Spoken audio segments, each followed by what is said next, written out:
Welcome to the Books of Titans podcast, where I seek truth in the world's best books. I'm your host, Erik Rostad, coming to you from the beautiful Books of Titans studio in Franklin, Tennessee. My goal is to read 52 books per year and share what I'm learning. I'll talk a bit about each book, tie ideas together from a variety of genres, and share the one thing I always hope to remember from each book. Today I'm going to cover The Civil War, a Narrative, Volume 1 by Shelby Foote, Fort Sumter to Perryville. This is book 28 for my 2021 reading list, and this is the first of 3 volumes for the Civil War series. Well, I live in Franklin, Tennessee. I live about a half a mile from a battlefield, and I live about 2 miles from the downtown Franklin area, which on November 30th, 1864 was the scene of a brutal Civil War battle that took nearly 10,000 lives. A lot of it ended up being hand-to-hand combat, and they said the dead littered the battlefield so much that you could walk across the battlefield and never actually hit the ground. You would just be walking on bodies the entire time. I remember when I was a kid, my dad was reading the Battle Cry of Freedom book, and I just always thought it was interesting that was a huge book for me to see him reading this huge book.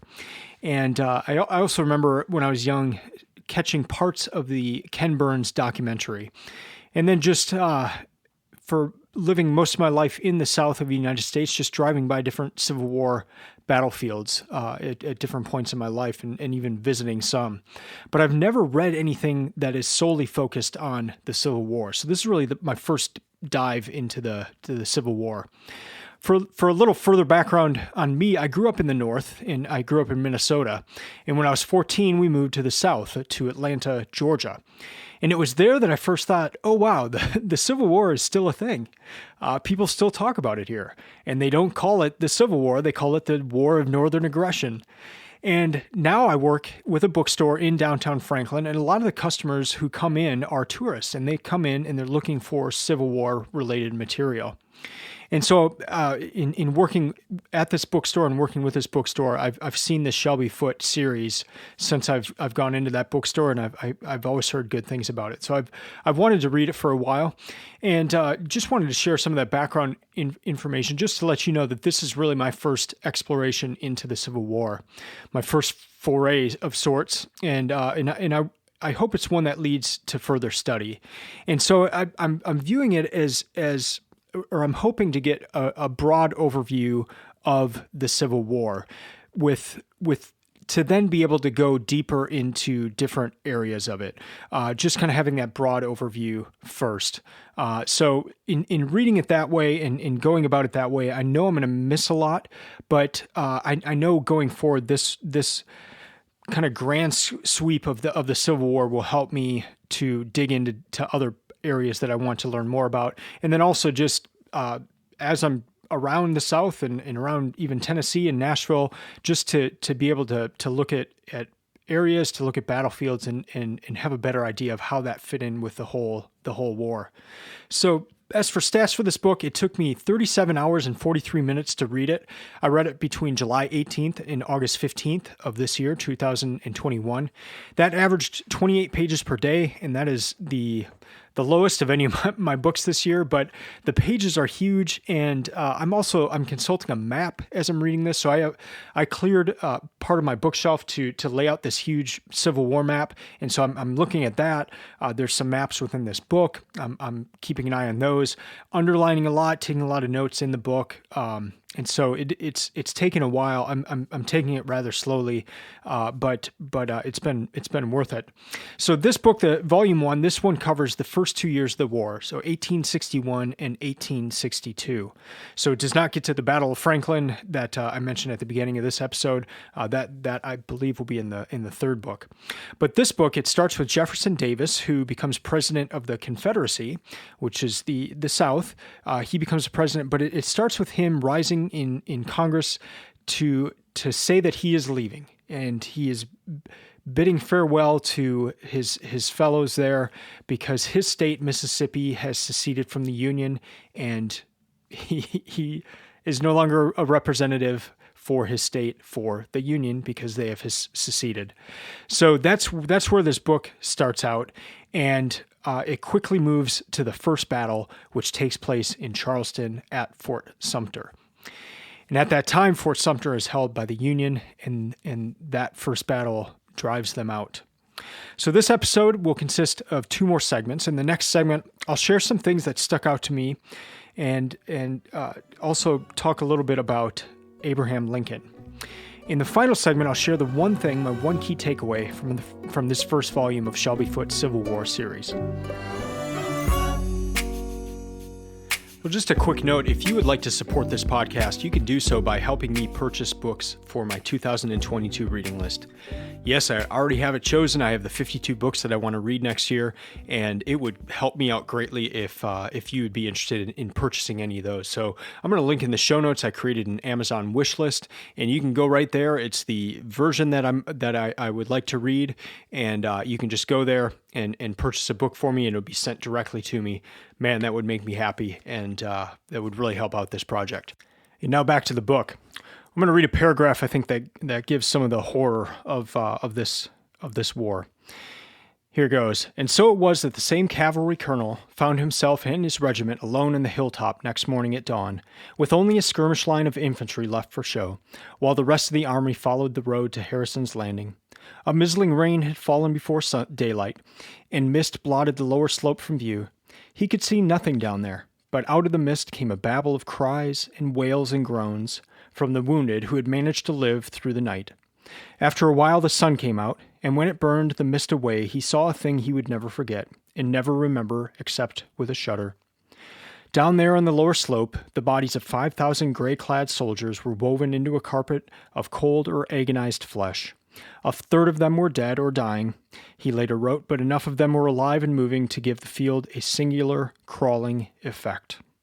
End quote. That the he being spoken of there is McClellan, and he was he was in charge of the Union Army for a while, and that is his recollection of what happened. And he is on a hilltop at this point. It's the day after a battle, and he's looking down at 5,000 Confederate soldiers. Many of them are dying, and as they're crawling around in their death pangs, they look like a singular crawling effect, and he could not get that out of his mind for the rest of his life. It's hard to grasp the magnitude of the Civil War, the number of battles, the number of dead. And in a book like this where you just read about battle after battle, it almost becomes hard to just to consider all of it together.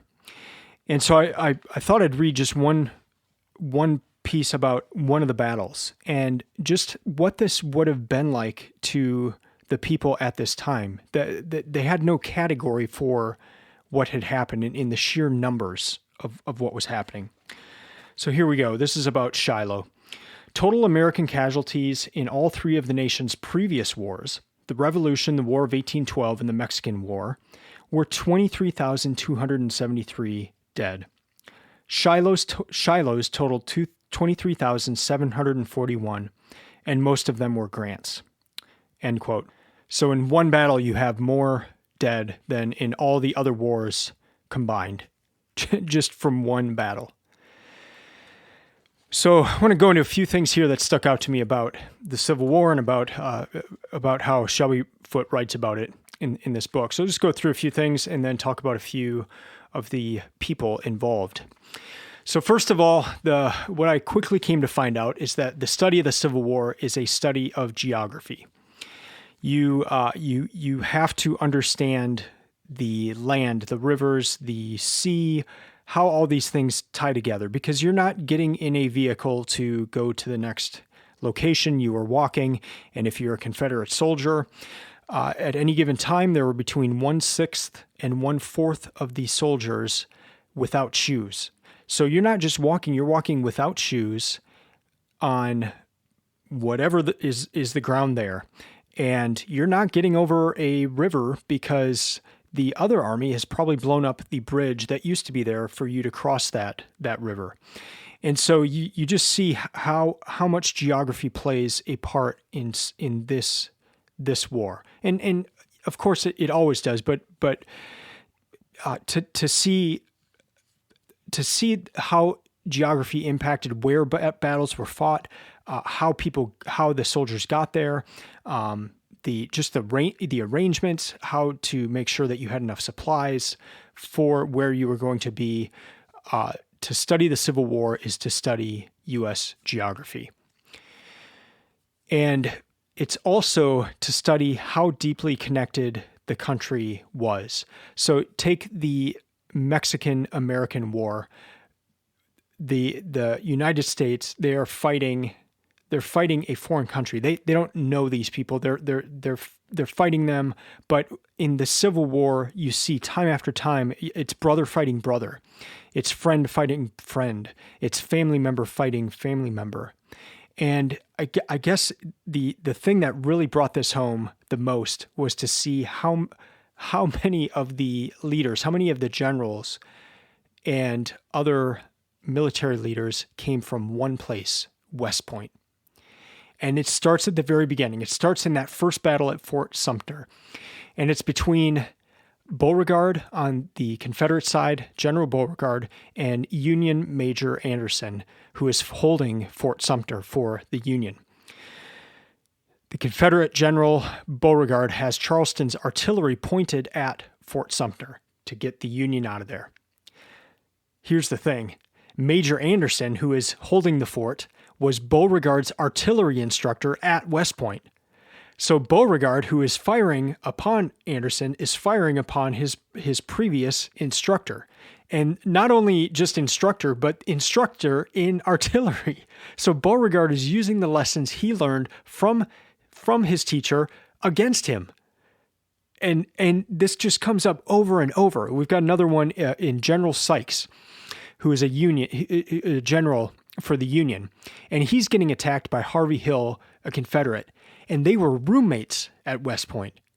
They were roommates, and now they're fighting against each other. And then another one later, Rosecrans was with the Union, and in the class of 56, so 1856 at West Point, he was the fourth from the top in terms of grades and that. He was classmates with Buck Van Dorn, a Confederate, who was fourth from the bottom. And these guys were going against each other. And not only West Point, but just the other side of this is just the mingling that would go on between the soldiers themselves. So there are a few examples. I want to highlight a couple of those. Here's one. Sullen or friendly, spiteful or morose, men who had been shooting at each other a few hours ago now mingled on the field for which they had fought. End quote. So oftentimes these battles would take place, and then somebody would raise the flag of truce, or they'd get the message across to halt fighting for a period to where you could go onto the battlefield and get the wounded, get them off the battlefield, try to get them some help. And while that was taking place, the soldiers who had just an hour before been firing at each other and stabbing each other and hand-to-hand combat with each other are sitting there talking and laughing. And here's this one really put it into play. This is about midway through the book. All in all, the situation indicated a sudden renewal of bloodshed. But this was the 4th of July, and what was more, the field was full of ripe blackberries. So, as one rebel private later remembered, our boys and the Yanks made a bargain not to fire at each other and went out in the field, leaving one man on each post with the arms, and gathered berries together and talked over the fight, traded tobacco and coffee, and exchanged newspapers as peacefully and kindly as if they had not been engaged for the last 7 days in butchering one another. End quote. And then another situation later on where, again, the soldiers go out and mingle on the field. I remember seeing a movie about World War I where Christmas Day, I believe it was the German and the French, they decide to halt shooting at each other on Christmas Day, and they go out in the middle of this snowbound field and have drinks together, talk, and it's just such a. It's like this picture of humanity amidst horror, amidst tragedy, and it just is so amazing to read about, and and especially with it being a civil war where you do have there's so many connection points like that where they had gone to West Point together, or they were friends and now they're on opposite sides, or somebody married someone from the other side, and the men of the families are now fighting each other. You just see this over and over, and just how real that is, how close everything was in this. It's really amazing to read about it in that. So that was a big thing that stuck out. The next thing was just the fact that there were so many naval battles. So going into this book, I thought I'd be reading about battles where the armies would be across from each other and then they would just, shoot at each other. So one line would shoot, a bunch of people would fall, then they shoot back, a bunch of people fall, and they just go like that. I mean, if any Civil War movies I've seen, that's kind of how it plays out. But what actually happens, there's a ton of battles that take place either from the sea or on the sea or on rivers. And so there's a lot of sea battles. There's a lot of where boats are firing from the water onto land, and that determines the battle. And then you get into these ironclad battles where at first the ships are wooden, and then the Union has an ironclad, and it destroys this wooden ship that is kind of the best thing going at the time. And then the Confederates get an ironclad, and so now you've got metal on metal. And Shelby Foote makes the statement that wooden navies were made obsolete in one day. This was an overnight change, that up to that point, ships had been wood, and now they're iron, and it's a whole different ball game. And so you've got things like that happening in this war as well, just technology or warfare, methods of warfare. This change can just make something obsolete overnight. And so now you've got to rush to start building these ironclads so you can fight the other ironclads. And just how having that advantage, even for a few days, could make a huge difference. Another thing that stuck out was just the proximity between Washington, D.C., which is where obviously the White House was, where Lincoln was situated, and the proximity to Richmond, where that was the capital of the Confederacy. It was just between 90 and 100 miles away from each other. Another thing that stuck out was the number of lost chances on both sides at the beginning of the war. At the very first, D.C. was pretty much unguarded, to where, from what the way it was written about in this book, it's almost as if the Confederates could have just gone in and taken over D.C., but they didn't. And also, McClellan, in charge of the Union Army, he hesitated so many times and just had really good situations to where he could have, if he had just gone in at first and gone in strong, he could have decimated the Confederate army pretty quickly. And you see that a lot in this book, just situations where that could have had an immediate impact and maybe could have shortened the war, but out of fear or perhaps just not understanding how deep this war and how long it was going to be, that ended up making it go a lot longer. Also want to read Sherman's prophecy of the war. So Sherman, known for going through Atlanta, where I used to live, and burning it, and then just going down all the way to the sea and kind of burning everything in his path, to where a lot of parts of Georgia, there are no buildings past or before the Civil War, just because they were all destroyed. So here's Sherman. He's meeting with someone from the South. Sherman is Union, and he's meeting a friend from the South, and he says this: "You people of the South don't know what you're doing. This country will be drenched in blood, and God only knows how it will end. It is all folly, madness, and a crime against civilization. You people speak so lightly of war, and you don't know what you're talking about. War is a terrible thing. You are bound to fail. Only in your spirit and determination are you prepared for war. In all else, you are totally unprepared, with a bad cause to start with. At first, you will make headway, but as your limited resources begin to fail, shut out from the markets of Europe as you will be, your cause will begin to wane. If your people will stop and think, they must see that in the end, you will surely fail. End quote. So this is Sherman saying this to another individual, but he makes his views known to more people, and this is what happens. So far, he had revised his opinion since the Christmas Eve in his rooms with Professor Boyd. Taking myself out of the quote for a minute, Professor Boyd is the person he was talking to in the previous quote. Now back in. That before the new year was out, he informed the Secretary of War that 200,000 troops would be required to put down the rebellion in the Mississippi Valley alone.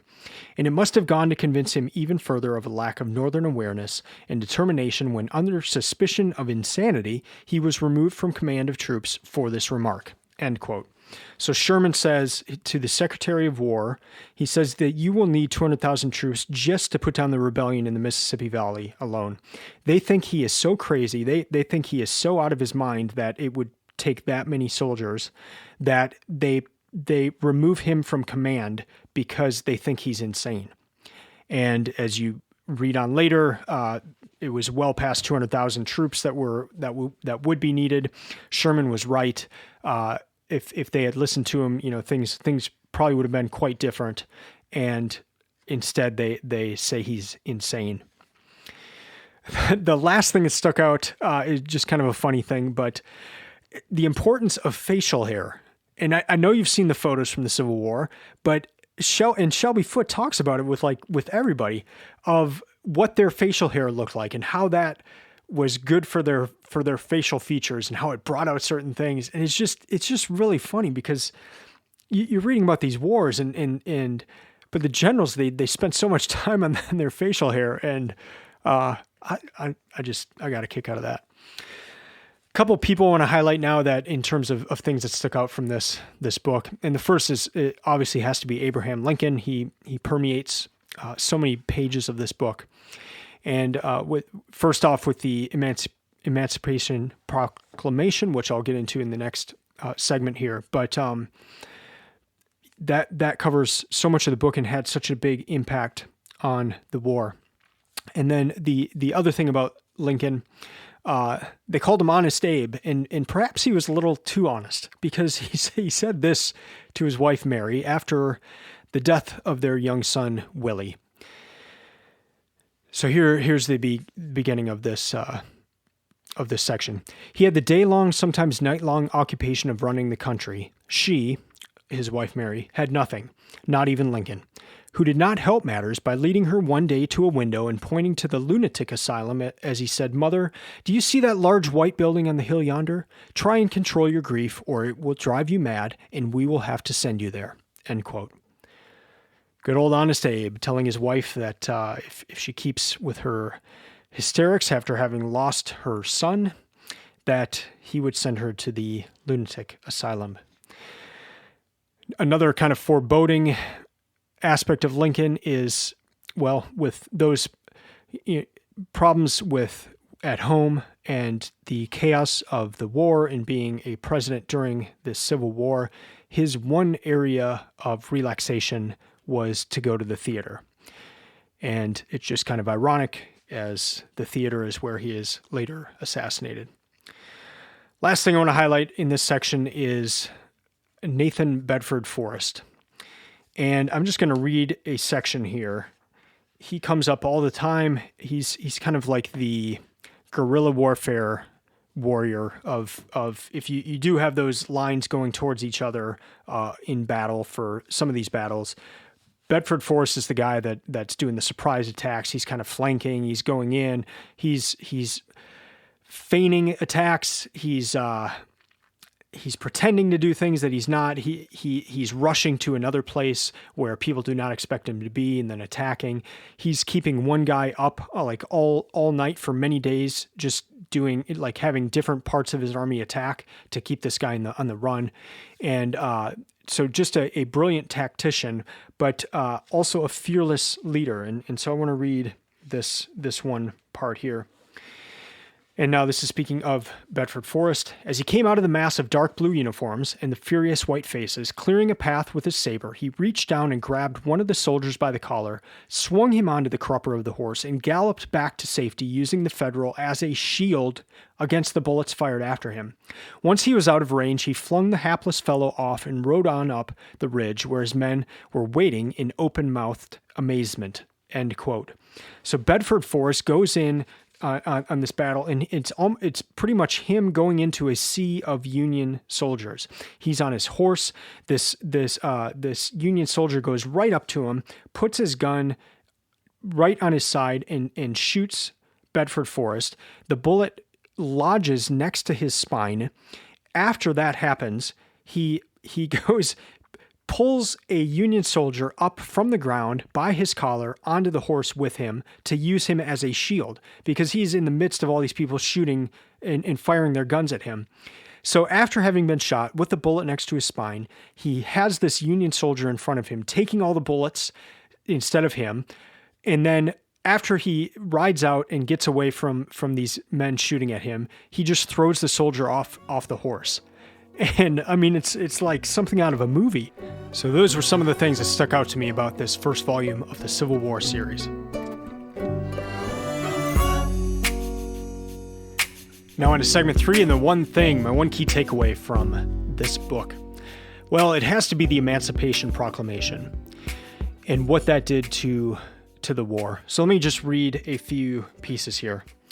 That on the first day of January in the year of our Lord 1863, all persons held as slaves within any state or designated part of a state, the people whereof shall be then be in rebellion against the United States, shall be then thenceforward and forever free. That's the edict.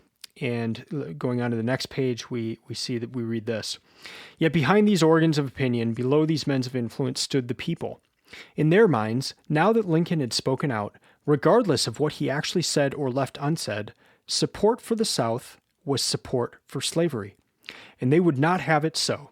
From this point on, the editors might favor and the heads of state might ponder ways and means of extending recognition to the Confederacy, but to do this, they would have to run counter to the feelings and demands of the mass of their subscribers and electors. With this one blow, though few could see it yet, least of all the leader most concerned, Lincoln had shattered the main pillar of what had been the Southern president's chief hope from the start. Europe would not be coming into the war. End quote. So from the beginning, the Confederate president, Jefferson Davis, his hope was that Europe would get on the war and it would get in on the side of the South. Because his thinking was the Union was blocking trade routes to Europe, and Europe needed products from the South. They needed cotton. And so Jefferson Davis always had in the back of his mind, someday Europe is going to get on board, they're going to join us, and we are just going to annihilate the Union Army, and we're going to win. One thing the Emancipation Proclamation did, as this says, is it equated support for the South with support for slavery. And Europe after that could not help the Confederate. They could not be on the side of the Confederate. And this is one of the main reasons. And so by declaring slaves who were in the southern states, the states that were in rebellion, by declaring them free without having the actual power to do so, Lincoln, by making that statement, it did other things. It put things on a moral level. It reached the conscience of people, and it equated support for the South with support for slavery.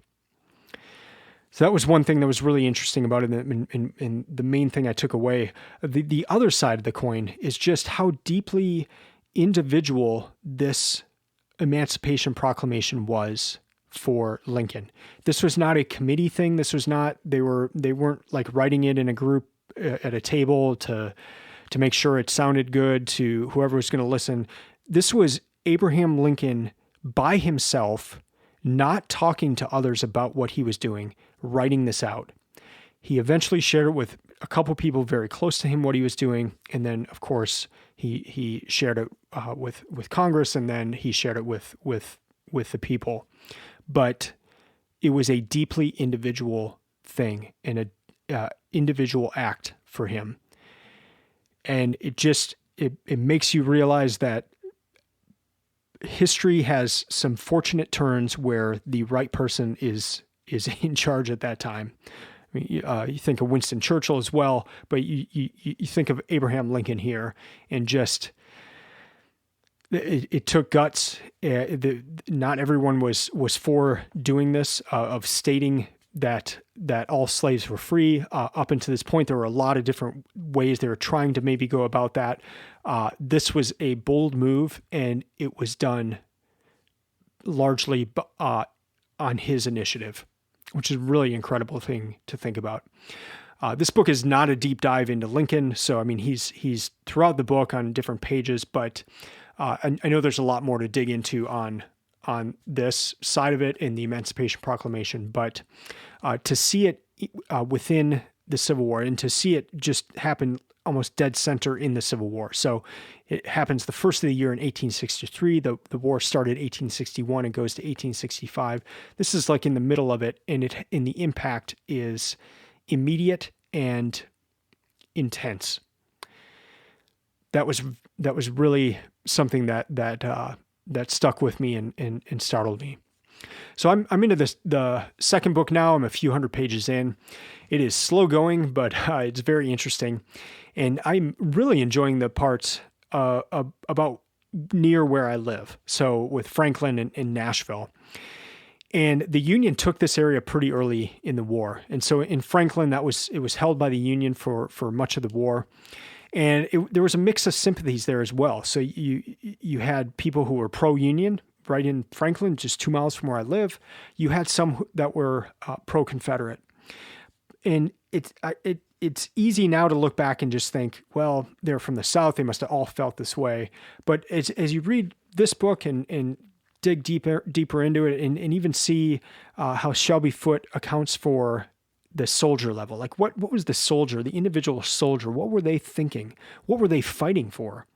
And it wasn't necessarily these grand ideas. Sometimes it was just for the sake of adventure, to get out and fight.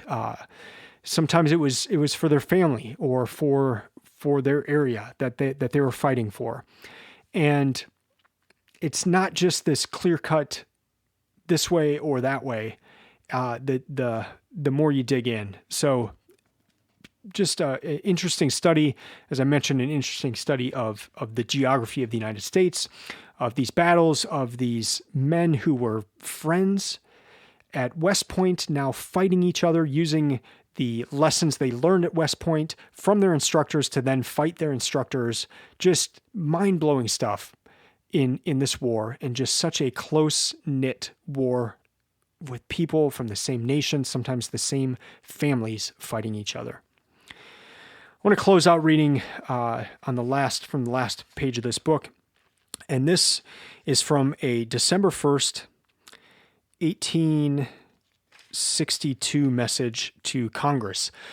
Abraham Lincoln did not give this. He wrote it out, and it was read. So these are Lincoln's words, but he did not speak them. But you've probably heard some of these. Fellow citizens, we cannot escape history. We of this Congress and this administration will be remembered in spite of ourselves. No personal significance or insignificance can spare one or another of us. The fiery trial through which we pass will light us down in honor or dishonor to the latest generation. We say we are for the Union. The world will not forget that we say this. We know how to save the Union. The world knows we do know how to save it. Even we here, hold the power and bear the responsibility. In giving freedom to the slave, we assure freedom to the free. Honorable alike in what we give and what we preserve, we shall nobly save or meanly lose the last best hope of earth. Other means may succeed. This could not fail. The way is plain, peaceful, generous, just, a way which, if followed, the world will forever applaud, and God must forever bless." End quote. Well, this book covers it's a good overview of the war, this series by Shelby Foote. If you do read it, get a map. I bought a map on Amazon. It's a pretty good sized map. It just shows all the different battle locations. It shows them in order at the bottom, so you can see who was the victor, how many casualties there were, and then you can kind of follow along on that map. If you get the Shelby Foote books, there's also maps all over these books as well, and it looks like ones that he drew or somebody drew.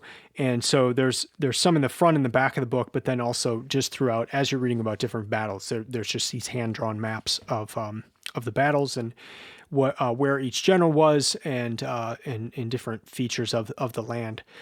But that really helps to understand what you're reading. I mean, there's so many names, there's so many locations, so many battles, that just having a kind of a mental picture of where all this stuff is happening is really helpful.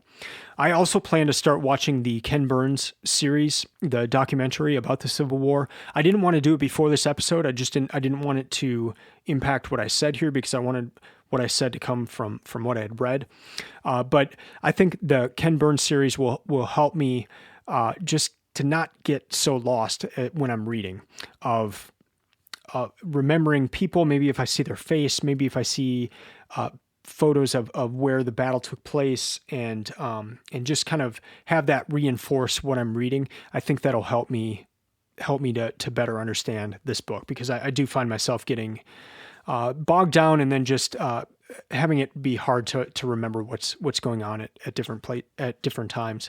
The other thing I plan to do is just go to some of the battlefields and maybe do some of the Civil War tours in Franklin, Tennessee, as I get to that point in the book, and I hope that helps me to remember it as well. That's going to do it for this episode. Thank you for listening. I'd love to hear from you.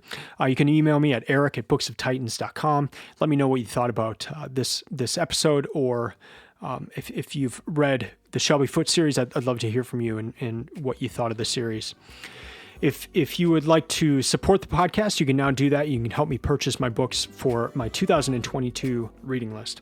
You can also follow Books of Titans on Instagram or Twitter, and go to the website, which is stock full of resources to help you find the best books and to create your own reading list.